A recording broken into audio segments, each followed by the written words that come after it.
Serjik Sarkisyan, Boris Gevorkov'un resmen köməkçisi vəzifəsini daşıyırdı, amma faktiki olarak nökəri, kebab pişirəni və istirahət məclislərinin təşkilatçısı funksiyasını daşıyır.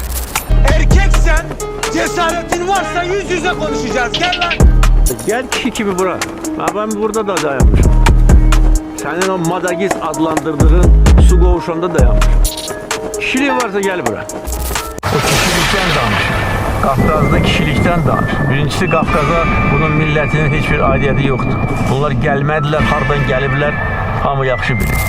Xaricdə gizlənmiş ve Kolumbiya ya Guatemala'nın pasportunu almış bir yakın qohumu var.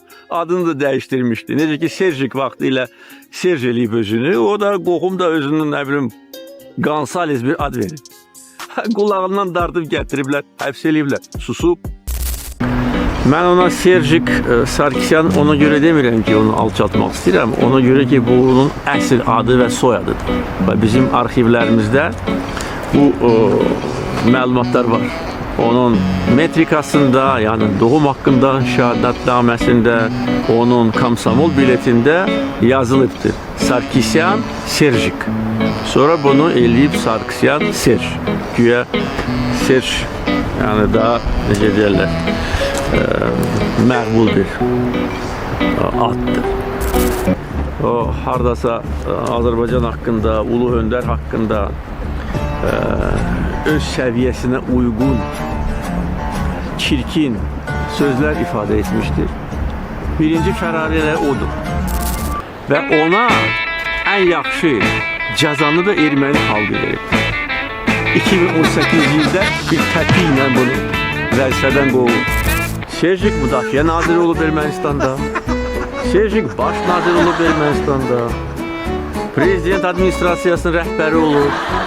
Təhlükəsizlik Nazirliyinin rəhbəri olub. Prezident olub 10 il ərzində. Və bu ordunu yaradan Serjik deyir kimdir? Bu seçkilərdə özünə 50%'dan çox səs yazdırır. Baş nazir özünü təyin elətdirir. Və ATƏD də buna göz yumur. Buna razılıq verir.